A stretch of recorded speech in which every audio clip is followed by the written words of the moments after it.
Hello and welcome to this special edition of Access to Asia. I'm William Hildebrand. Today, we're at Asia Now. This is Europe's premier Asian art festival. This year, the event has moved from a private mansion in the capital to here, La Monnaie de Paris. Come on, let's go inside. The building houses the world's oldest continuously running mint. The site was a right move for several reasons: its size, location, and history. 27,000 people attended this year's event, and many galleries sold the majority of their works on display, including some in the six figures. To find out more about Asia Now's growing impact, I spoke to co-founder Alexandre Fin and Jean-Marc Decroix, a specialist in Asian art. Alexandre, I'd like to begin with you. 8 is a number that's often lucky in Asian countries. This is the 8th year of Asia Now. There's 88 galleries on hand. Talk to us about why diversity is so important. Yes, we're extremely happy. You know, we last time was during COVID. We're still operated with 40 galleries. We're extremely happy, grateful, and lucky to have now, galleries from all over the world coming back to Paris. Now, what we aim at doing is not necessarily, having collectors start their own Asian collections, but it's all about giving this tribune, giving this open windows on the world to some of the best and most exciting artists coming from Asia to be even more part of the global conversation. Talking to some of the people here today, they said what they like about Asia Now is that it feels less corporate than some other art fairs. Yeah, hopefully you can feel. Yeah, it's more boutique art fair. Yeah. Really nice people and a limited team, but doing very efficiently. It's wonderful. It's very driven by the soul, the passion. And we're so grateful so many artists coming from Asia and from its diasporas are here today with us. Jean-Marc, I'd like to talk to you now. You're the specialist in Asian contemporary art. What's your take on Asia Now? What do you like most about it? I think it was time that really there's a fair specialized in Asia. It was the time to give a platform for this very creative energy that's happening in Asia. So not only in China, but Indonesia, Singapore, Taiwan, all the artists, Korea. And now it's becoming on a higher scale, and I'm very happy about that. Yeah, Jean-Marc, you're based in Hong Kong. Yeah, that region has seen some political tensions amid China's crackdown. How has that influenced the art world there? Yeah, there was two facts. First, because of the restrictions, then the people couldn't come to attend because there was a quarantine. So of course, for instance, Art Basel, the people couldn't come because they have to stay in the hotel for 10 days, reduced now to 7 days, but that was a problem.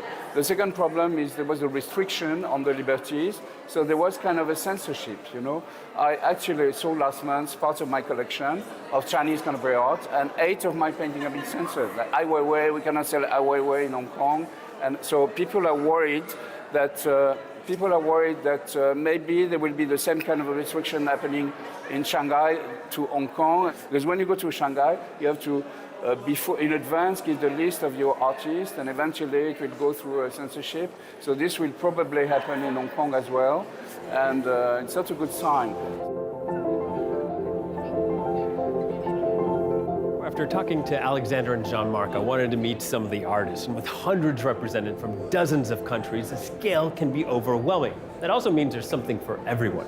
My first stop is to see Natsuko Uchino, a Japanese artist who uses ceramics.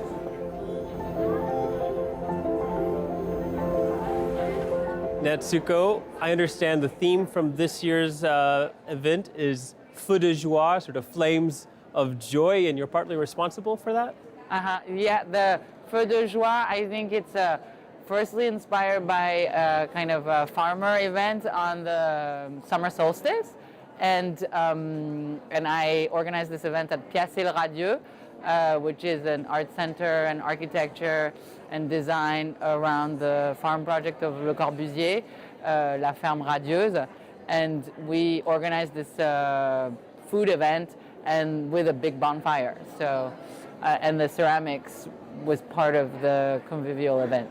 And talk to us about this installation. What's its name and what does it mean? Well, it has a different title. So Feu de Joie is for the entire art fair this year. And this piece, it's called Variations on a Pile of Bricks, with an undertitle which is 300 brut de four, which is the name of these bricks that serve as measuring units to the entire installation. And they're from this brick factory in La Sarthe that's called Montrieux. And yeah, they make these bricks. These bricks, talk to us about the materials you use and why they're so important to you. I do work with earth in general. I start my practice after art school. I worked on a farm. So I've worked with earth in relationship to earth, and with earth as a site and a material and as an imaginary in all its shape, or in its different forms. And ceramics is one of its forms, fired, and then pottery is a container form, and then these are constructive forms. In this situation, because of the sort of navigation, lots of people, and then the architecture is also extremely high, it seemed like the most efficient response was to sort of stay low to the ground, and then of course it's inspired by minimalist sculpture and the tradition of, land art. This is your first time displaying your work at Asia Now? Yes. Any expectations about what it might bring for you? I'm just really happy to participate and support this project because, it's a very large understanding of the Asian territory, and bringing that together in a very sort of hybrid and open manner, I think is really relevant in, international art world situation, to not have a kind of specific stigma around identity, but more to sort of identify this territory as a land of communication. So I'm really happy to be part of it. All right, Natsuko, thank you very much. Natsuko is one of many artists exhibiting her work at Asia Now for the first time. So while there are big names like Takashi Murakami or Ai Weiwei, it also has a next generation. Today's young talent, which may become tomorrow's stars. And that applies perfectly to Kara Chin.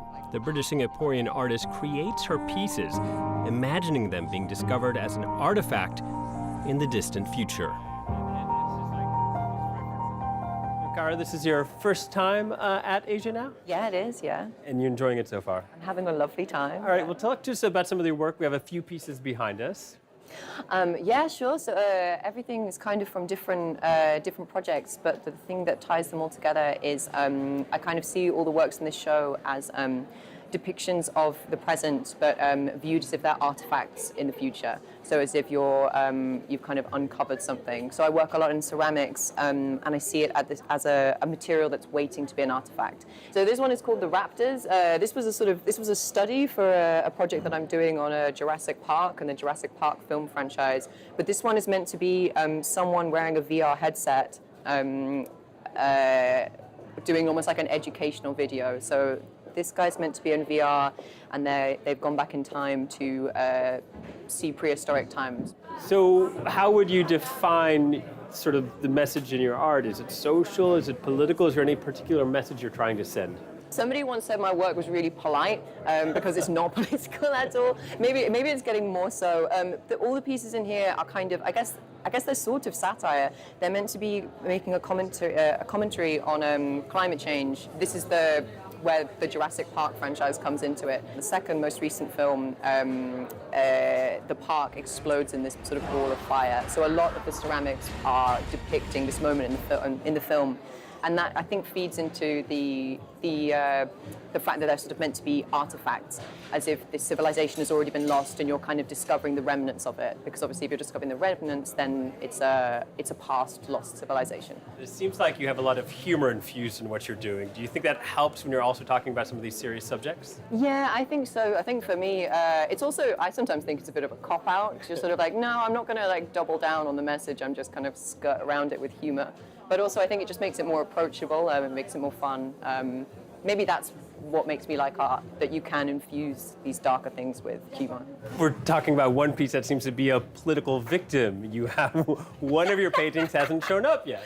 Yes, it is stuck at customs, and that's because of Brexit. So we're making a political statement through that. Okay. Yeah. Bit of a protest there. I know, but it will be here, and it's better late than never, and also it's showing up fashionably late. So.